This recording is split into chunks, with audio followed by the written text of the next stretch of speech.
Bom dia! O Magazine desta quinta-feira já está no ar e hoje a TV A Crítica está com uma programação especial. Jornalistas da Rede Calderaro de Comunicação estão reunidos para uma entrevista exclusiva com o prefeito de São Paulo, João Dória, que está em Manaus para uma visita. Daqui a pouco eu volto com a receita do dia. Tem um penne arrabbiata, que é um molho de tomate picante com bacon. Mas agora vamos direto para o estúdio do Manhã no Ar com a Adriane Diniz. Bom dia, Adriane. Olá, Ludmila. Muito bom dia para você, para todo mundo que está acompanhando o Magazine nesse momento. Obrigada por abrir espaço. Nós estamos ao vivo aqui no estúdio do Manhã no Ar com o prefeito de São Paulo, João Dória. Seja muito bem-vindo à TV A Crítica. Adriane, bom dia, muito obrigado. É um prazer estar aqui com vocês na TV A Crítica. Participa conosco nessa entrevista coletiva os jornalistas, os colegas da Rede Calderaro de Comunicação, que estão representando os nossos veículos da rede, né? Nós estamos com a Nayandra Amorim e o Cleiton Pascarelli, que são da FM de Manaus, também o editor executivo do portal A Crítica, Dante Graça, e o editor executivo do jornal A Crítica, André Alves. Sejam todos muito bem-vindos. E a gente começa essa entrevista falando do motivo da sua visita aqui em Manaus, né? O senhor vem na condição de empresário, vai se reunir com representantes da indústria aqui no Amazonas, um setor que vem sofrendo nos últimos anos pela instabilidade econômica, crise política também. O senhor acredita que existe alguma alternativa mais viável para voltar a crescer ou esse é um cenário que ainda está distante? Adriane, mais uma vez, bom dia. Estou otimista. Uma pequena correção, venho na qualidade de prefeito eleito da cidade de São Paulo. Eu fui empresário, agora estou totalmente dedicado à minha função pública, mas venho com um espírito empresarial e, nesse sentido, você acertou. E o meu otimismo é um otimismo fundamentado em dados e informações econômicas. Nós vamos terminar este ano de 2017 com um pequeno crescimento de 0,5%. Será o primeiro crescimento depois de 3 anos de recessão, a pior recessão econômica que o país já viveu. E a expectativa para 2018 é um crescimento em torno de 3%. Ou seja, depois de um longo período, praticamente 4 anos, porque 0,5% é um crescimento, embora animador, mas insuficiente para estancar o desemprego. Já 3%, não. Se seguirmos dentro dessa perspectiva, teremos em 2018 a retomada do crescimento, o estancamento do desemprego e a geração de empregos. E o crescimento econômico vai proporcionar benefícios ao país como um todo, em todos os segmentos produtivos e particularmente aqui a Manaus, no seu polo industrial, que depende fundamentalmente do mercado interno. O mercado doméstico é o foco prioritário daquilo que se produz no polo industrial de Manaus. Então, as expectativas são boas para o ano de 2018. A gente vai iniciar o nosso primeiro giro de perguntas. Vamos direto à redação do Jornal A Crítica com André Alves. Olá, André, bom dia. Bom dia, Adriane. Bom dia, prefeito João Dória. Bom dia, André. Deixa eu lhe perguntar uma coisa. O Lula aparece como líder nas pesquisas e o Bolsonaro em segundo lugar. Na sua opinião, prefeito, que fenômeno é esse que está acontecendo com a intenção de voto do brasileiro e por que justamente essas duas figuras despontam nas pesquisas à presidência da República? André, você tem razão. As pesquisas indicam um fortalecimento da candidatura do Luiz Inácio Lula da Silva, que é uma candidatura de esquerda, eu diria até de extrema esquerda, e uma candidatura de extrema direita do deputado Jair Bolsonaro, que vem crescendo, especialmente nos últimos 3 meses. Mas temos ainda um longo tempo, temos um ano, na verdade, até as eleições, Adriane, em outubro do próximo ano. E eu confio que uma parte considerável da população brasileira ainda não está vamos dizer, ativamente acompanhando o processo eleitoral ou sequer preocupada com o processo eleitoral e nem mesmo informada ou contaminada por isso. Uma parcela pequena ainda, talvez desse segmento mais à esquerda e mais à direita. Portanto, há um longo caminho, um longo percurso. E acredito também, André, que a melhor solução para o Brasil, eu não quero desqualificar ninguém, não está nem no extremo da direita, nem no extremo da esquerda. Está numa linha de centro, mais liberal, numa linha pró-mercado, valorizando o desenvolvimento econômico e desenvolvimento social. O populismo não funciona.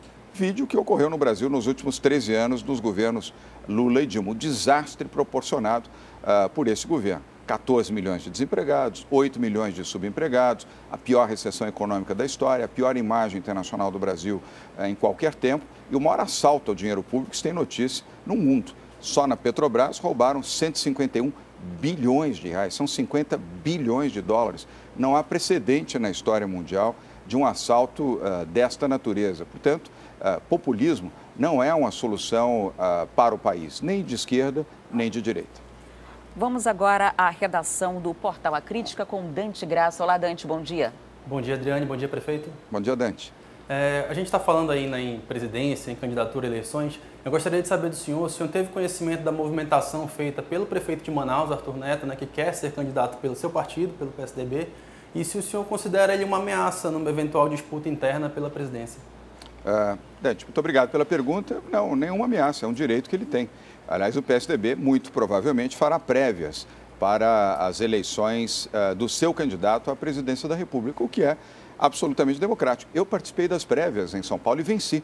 Venci as prévias e venci as eleições. Aliás, em primeiro turno, com 53% dos votos, primeira vez, Adriane, em 28 anos, desde que as eleições são realizadas em 2 turnos no Brasil. Portanto, toda a legitimidade ao prefeito de Manaus de disputar, tensionar, ter esta intenção de disputar as eleições primárias, vamos chamar assim, nas prévias do PSDB.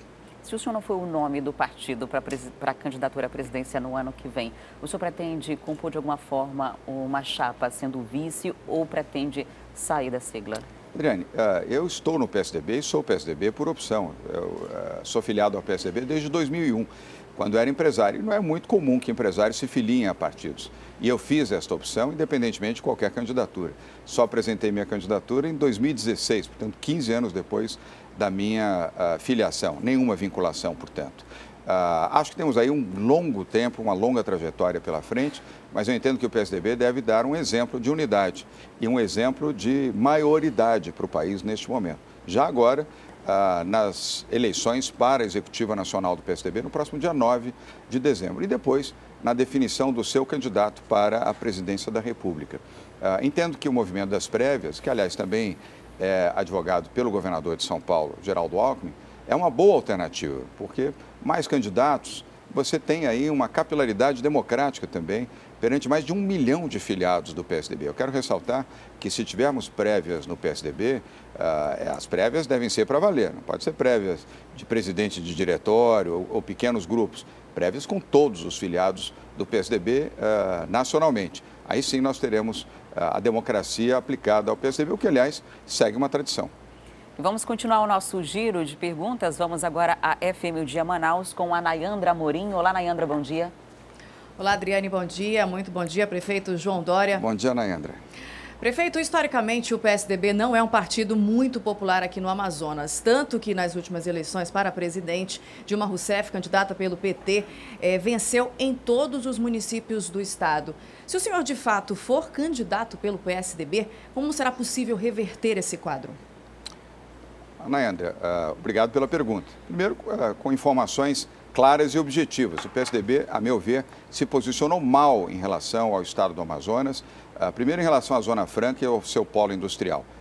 Repito, não quero aqui fazer críticas ao passado, mas posicionamentos equivocados influíram muito no voto do eleitor. O eleitor quer a manutenção da Zona Franca de Manaus, quer a manutenção do seu polo industrial, quer políticas públicas adequadas no plano ambiental, e a defesa do desenvolvimento humano e desenvolvimento econômico do estado do Amazonas, assim como da região amazônica como um todo. A meu ver, foram equívocos de informação, manifestações equivocadas, talvez até falta de estudo, de análise dos reais fundamentos econômicos e do desejo da população desse estado, que imprimiram derrotas nas duas eleições presidenciais, nas duas últimas eleições presidenciais. Nós temos aqui o prefeito eleito da cidade de Manaus, Arthur Virgílio, que é uma demonstração de que há uma base, há um apoio, quando há sintonia no discurso do candidato em relação aos desejos e aos anseios da população amazônica. Vamos agora com Cleiton Pascarelli, que está lá na FM O Dia Manaus. Olá, Cleiton, bom dia. Bom dia, Adriane. Bom dia, prefeito. Bom dia, Cleiton. Tudo bom? Eu pergunto o seguinte, o senhor sempre pregou na sua gestão lá na Prefeitura de São Paulo, cada vez mais a participação da iniciativa privada no âmbito público, no poder público. Caso o senhor venha realmente como candidato do PSDB, como é que isso deverá ser utilizado na sua plataforma de candidatura? Cleiton, ótima pergunta. Eu venho do setor privado, e tenho aplicado à frente da gestão da Prefeitura de São Paulo, Adriane, os fundamentos que eu aprendi no setor privado, felizmente como empresário bem-sucedido que fui ao longo de 45 anos trabalhando duro.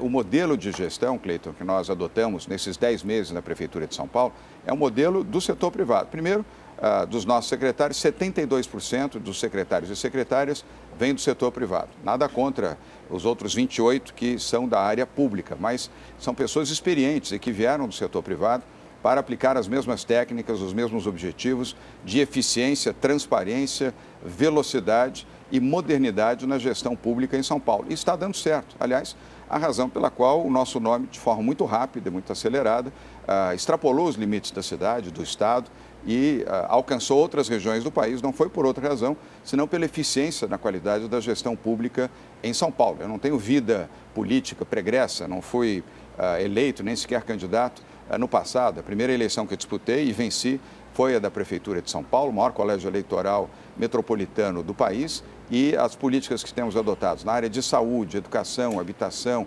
assistência social, transporte, mobilidade urbana e segurança pública têm produzido bom resultado. E vale a lembrança também que iniciamos há 2 meses o maior programa de privatização, de desestatização que uma metrópole já realizou no Brasil em qualquer tempo. Ontem, inclusive, tivemos a aprovação em primeira votação na na Câmara Municipal de São Paulo, da privatização do Autódromo de Interlagos, que neste domingo recebe o 45º Grande Prêmio de Fórmula 1. Isso é uma grande demonstração de que o Estado deve ser menor, mais eficiente, apoiando a livre iniciativa e concentrando as suas ações, Cleiton, onde ele é necessário, para os mais pobres, para os mais humildes, em saúde, educação, habitação popular e segurança pública. O governo federal lançou recentemente um pacote de privatizações. Nesse caso, o senhor concorda com o que está sendo proposto para se privatizar? Porque, historicamente, a gente tem no governo federal uma privatização em que o governo acaba sendo babado do que foi privatizado. Ele supre a ausência, muitas vezes, do recurso para se manter aquilo que, teoricamente, passaria a ser uma responsabilidade da iniciativa privada. Adriane, totalmente a favor do programa de privatização. Evidentemente, você precisa ter uma modelagem correta. Você pode ter a privatização, você pode ter concessão, você pode ter PPP, parceria público-privada, mas seja qual for a modelagem, que seja bem feita, bem planejada, bem estudada. E quando ela é bem planejada, ela é bem executada e produz bons resultados. O governo está certo em propor a privatização da Eletrobras, está certo também em propor a privatização dos aeroportos, que ainda não estão privatizados no país, dos portos, das ferrovias e das hidrovias. Isso é bom, é saudável, é positivo para o Brasil. O governo administra mal o setor público, não importa qual seja o governo, não é mais competência da área pública. O setor privado pode fazer isso com agências reguladoras, evidentemente, para certificar de que os princípios de isonomia e de qualidade de serviços públicos serão mantidos e preservados, mas com investimento privado. E de onde vem esse investimento? Virá principalmente do mercado externo, de grandes grupos investidores, bancos, fundos de investimentos, empresas consorciadas, norte-americanas, europeias, asiáticas, do Médio Oriente e da China em especial, eu destacaria, que estão sedentos para realizar investimentos aqui no Brasil. Estão apenas esperando a boa oportunidade para isso. Vamos voltar com o nosso giro, vamos ao Jornal A Crítica, André Alves. Prefeito, eu queria tocar no assunto que a Nayandra já iniciou aqui com o senhor. O amazonense, ele é extremamente desconfiado com qualquer candidato à presidência da República do sul do país. Especialmente por causa da guerra fiscal de São Paulo com Manaus, Amazonas e as ameaças ao nosso distrito industrial. O senhor, como presidenciável do PSDB, que compromisso o senhor já poderia assumir com a Zona Franca de Manaus? André, eu já coloquei, mas volto, a sua pergunta é importante para reenfatizar. Eu venho do setor privado, eu não venho da área pública, então eu tenho uma percepção correta da importância da Zona Franca de Manaus e do seu polo industrial. É necessário, quero deixar muito claro, vou repetir, é necessário, é importante. Isso é política pública de desenvolvimento, não apenas na parte econômica e social, mas também na parte ambiental. Adriane, se nós não tivermos aqui o polo industrial valorizado, preservado e respeitado pelo governo federal e pelas forças motoras do país, nós teremos eu diria, um risco, inclusive, para o plano ambiental. Para onde irão os 80 mil empregados diretos que hoje dependem das indústrias que estão instaladas aqui no polo industrial de Manaus. E a produção que hoje é consumida em todo o país, especialmente em São Paulo, que absorve quase 40% de toda a produção industrial do polo de Manaus. É preciso ter consciência disso. Não deve haver guerra fiscal e muito menos resistência à continuidade daquilo que deu certo. Portanto, a minha posição é muito clara, André, absolutamente favorável à manutenção e à continuidade. E quero deixar claro, isso não é oportunismo eleitoral, isso é vocação regional, isso é reconhecimento aos valores que esta região tem no plano econômico e no plano social. Dante Graça. Prefeito, nessa condição também de presidenciável, de alguém filiado ao PSDB que ainda está ali na base do governo federal, eu queria saber do senhor qual é a sua posição a respeito dessa reforma previdenciária, né? O governo federal precisou fazer concessões, notícias de hoje indicam que vai fazer uma reforma menor do que estava programada para tentar passar na Câmara. O que o senhor acha dessa situação? O senhor acha que o governo federal tem agido corretamente nesse ponto? O senhor é a favor dessa reforma? Dante, sim, sou a favor e acho absolutamente necessária que ela aconteça. E reconheço também o que você mencionou. Dificilmente ela será completa nesse governo, mas é um gesto, uma atitude importante que o Congresso Nacional, Câmara e Senado, voltem a discutir a reforma previdenciária e votem, pelo menos minimamente, um novo teto para a idade mínima para a aposentadoria. Se não houver um início neste governo desta demonstração de que a reforma previdenciária ela é importante e vital para o futuro do país, isso vai diminuir sensivelmente o potencial de investimentos internacionais aqui no Brasil. Os mercados, tanto o mercado nacional quanto os mercados internacionais, aguardam ansiosamente. Veja o que aconteceu essa semana. Você acompanhou, o jornal A Crítica reproduziu aqui um pequeno sentimento colocado na última segunda-feira de que talvez a reforma previdenciária não voltasse à pauta do Congresso Nacional, fez com que houvesse uma elevação da taxa do dólar e um grau de desconfiança mais elevado dos mercados. Bastou uma nova manifestação do presidente Temer, dizendo que colocaria sim, que o governo colocaria com as suas bases e com as suas lideranças no Congresso novamente o tema da reforma previdenciária, houve uma aquietação, um acalmamento nos mercados internacionais.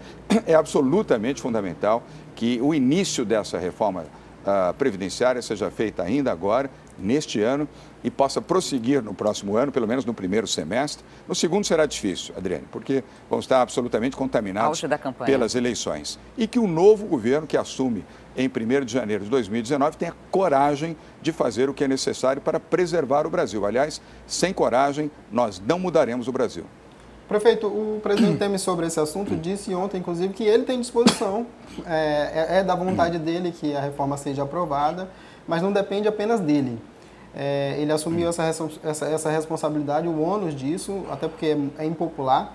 O senhor acredita que o Congresso tem essa disposição, pelo que o senhor tem ouvido no seu partido, fora do partido, de aprovar essa reforma do jeito que ela está? André, pelo menos parte do Congresso, sim.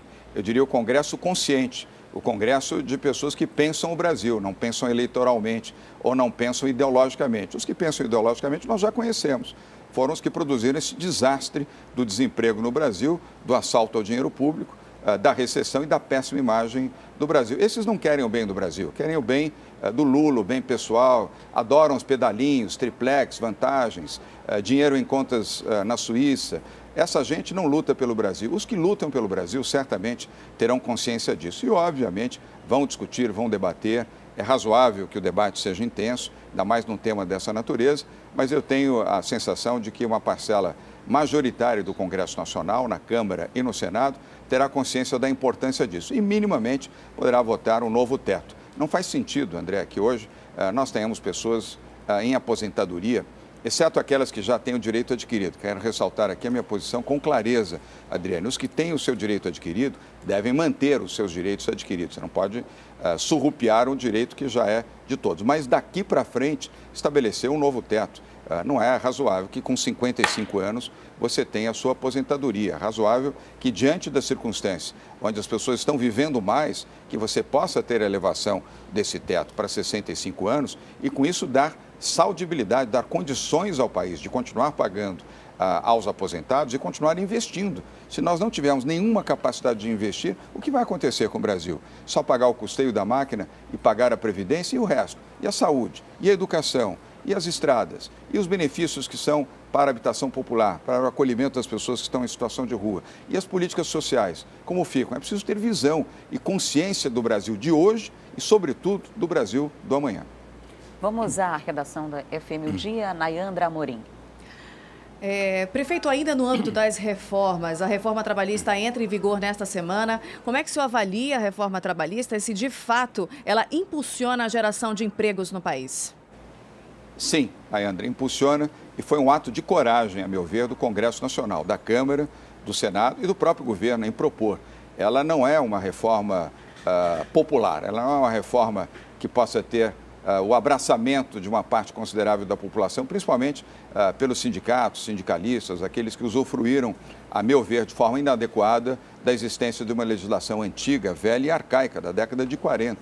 A reforma trabalhista, sim, gerará novos empregos, sim, vai motivar investidores nacionais e internacionais, sim, vai multiplicar as oportunidades do emprego e, sim, vai permitir uma durabilidade e uma qualidade melhor do emprego. Isso é óbvio. É só olhar os países em desenvolvimento, os países que têm políticas liberais, onde você vai ver na Alemanha, nos Estados Unidos, e apenas para citar dois grandes exemplos, onde políticas semelhantes a essa reforma que foi recentemente aprovada e que passa a vigorar a partir de agora, só beneficiou os trabalhadores. O senhor discorda de algum ponto? Acho que na aprovação na íntegra dessa reforma aprovaria na íntegra, necessário. Na íntegra, sem aditivos, sem modificações. E o tempo, evidentemente, pode proporcionar a visualização de algumas correções que poderão ocorrer. Para isso, existe o Congresso. Cleiton Pascarelli. Prefeito, a imprensa nacional tem criticado o senhor por conta das suas as suas viagens, que o senhor deixou de dar publicidade, e questionado também por conta da lei de acesso à informação, de que o senhor estaria ali dificultando o trabalho da imprensa. O que o senhor tem a falar sobre isso, prefeito? Cleiton, obrigado. Eu começo pela segunda questão.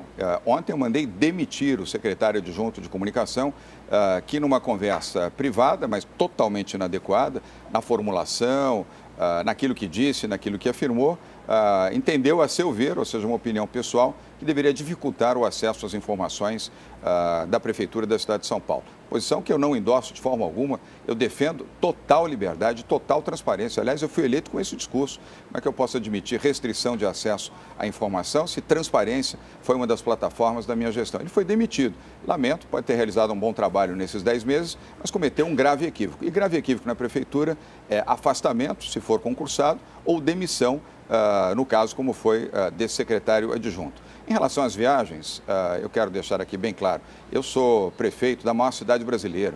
A cidade de São Paulo é uma cidade global, não é uma província, não é uma pequena cidade. Nós interagimos com todo o país e também com grandes centros investidores internacionais. Essa é uma posição pequena, medíocre, daqueles que, de novo, com sentimento mais à esquerda, entendem que o funcionamento de uma cidade depende fisicamente da presença de um prefeito. Cleiton, no dia que este grupo aqui, o Grupo Calderaro, que tem a Cristina Calderaro como presidente, ela não puder mais viajar para lugar nenhum do Brasil ou do exterior, porque o simples motivo da sua viagem vai impedir que o grupo continue produzindo informação de qualidade, bons resultados e respeitabilidade, eu vou passar a acreditar que ninguém mais pode viajar. O senhor está aqui para participar de um encontro com representantes da indústria. De que forma o senhor acredita que essa sua experiência, que vem de muito tempo de um empresariado e agora como prefeito, pode somar para as discussões que vão acontecer aqui hoje? Pode. Boa colocação, Adriane. Pode e deve. Com certeza é isso que vai ocorrer. A cada encontro que tenho com setores produtivos do país, aumenta a minha convicção de que o melhor projeto para o Brasil é um projeto liberal, é um projeto pró-mercado, um projeto que tem como base e fundamento a economia. Desenvolvimento econômico é o nome da paz social. Você não pode imaginar o Brasil crescendo apenas com programas sociais, independentemente do crescimento econômico. O que a população que não tem renda e não tem emprego mais deseja é a oportunidade do emprego, para que o emprego garanta a ela a sua autonomia, garanta o seu direito ao que os seus filhos possam ter educação de qualidade, que as famílias tenham também saúde e condições adequadas de atendimento, consultas, medicamentos e um atendimento correto, e que possam ter o direito à vida, e a uma vida mais sã, a uma vida com melhores perspectivas. Essa é a minha visão, uma visão pró-mercado, uma visão liberal, completamente diferente das visões extremadas, à esquerda ou à direita. Volto a dizer o que mencionei logo no início da nossa entrevista, Adriane. O Brasil não precisa de populismo. O populismo deu no que deu. Assalto ao dinheiro público, recessão, desemprego, péssima imagem e desesperança aos brasileiros. Nós precisamos reconquistar a esperança. Você que está nos assistindo agora, em todas as partes aqui da região amazônica, o que você mais deseja a você, aos seus filhos, aos seus parentes, aos seus amigos, à sua comunidade, é ter esperança. Esperança de que o Brasil pode ser um país melhor, que você tenha orgulho de ser brasileiro, que tenha oportunidade de emprego e que tenha a satisfação de ver os seus filhos, os seus netos, os seus sucessores com perspectiva de continuarem amando e vivendo no Brasil. Prefeito, desculpa, pode, Nanda, pode. Prefeito, o senhor não era político, mas foi eleito, inclusive, em primeiro turno na capital São Paulo. O senhor acredita que essa é uma tendência hoje da população que está desacreditada dos políticos já com uma trajetória política Só no para país? aproveitar e completar, né, o senhor falou recentemente que não tem espaço para outsiders, né, nessa eleição. Então, complementando aí a pergunta da Nayandra, eu queria que o senhor falasse por que o senhor acredita, já que tem tantos partidos, né, com tantas acusações, denúncias e bem enrolados na justiça. Bem, eu preciso explicar. Eu vim como um outsider, aliás, fui eleito nessa condição, porque não era orgânico na política, mas sempre filiado ao PSDB. Eu vim de 15 anos de filiação ao PSDB. Você imaginar alguém que não tem nenhuma vinculação, filiação, vivência partidária, mergulhar numa campanha da noite para o dia e construir um projeto para o Brasil, será difícil. Eu não quero desacreditar e nem desqualificar ninguém, mas isso é muito difícil. Não há essa circunstância hoje no Brasil. O Brasil não é a França, cada país tem a sua característica. Mas entendo sim que parte do que vocês mencionaram é o sentimento nacional. As pessoas querem decência, honestidade, inovação, transformação, menos política e mais qualidade de gestão. Perfeito. Esse é o desejo dos brasileiros. Aliás, manifestamente, em qualquer pesquisa de opinião, há um sentimento de distanciamento à classe política, até, sob certo aspecto, com alguma injustiça, porque você põe bons e maus dentro da mesma, eu diria, do mesmo patamar, da mesma frigideira, e não é justo. Você tem bons e maus políticos, bons e maus empresários, bons e maus jornalistas. Portanto, é preciso separar o joio do trigo e ter a convicção de que os bons podem continuar produzindo coisas positivas para o país e respeitar o princípio democrático. Não há hipótese de você fugir ao princípio das eleições e da existência partidária. E respeitar, evidentemente, as oportunidades. Mas, para finalizar, eu quero dizer que se esta área de centro, esse eixo de centro, que compõe aí vários partidos importantes, não tiverem juízo e a capacidade de um bom diálogo para produzir um candidato, esta fração da área central, do eixo central dos partidos, vai proporcionar um segundo turno da eleição aqui no Brasil com Lula e Bolsonaro. Será que é isso que a maior parte dos brasileiros desejará ter para votar no futuro do Brasil? Prefeito, por falar em bons e maus políticos, o senador Aécio Neves tem alguma condição de continuar à frente do seu partido? Ele não vai continuar. No próximo dia 9 de dezembro, o PSDB realiza as suas eleições para a sua executiva nacional. Aécio Neves não é candidato, nem caberia e nem faria sentido ser. Teremos uma nova eleição, um novo presidente do PSDB e um novo diretório. Eu espero que, a partir daí, um eixo mais equilibrado e focado no país. Eu volto a repetir, nós precisamos, acho que, de menos política, menos visão partidária e mais visão do país, respeitando, evidentemente, os partidos e as suas lideranças com toda a sua importância, mas ter um sentimento de brasilidade, em primeiro lugar, e, na sequência, o olhar partidário.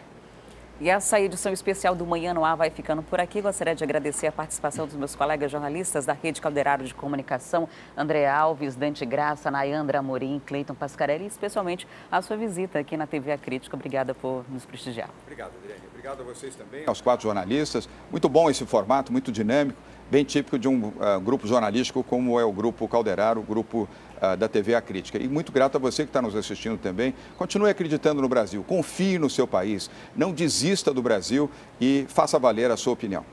Para você, um ótimo dia. O Manhã no Ar volta amanhã a partir das 6 horas da manhã. E agora a gente vai voltar ao estúdio do Magazine com a Ludmila Queiroz, que tem uma receita imperdível para o dia de hoje. Ludmila.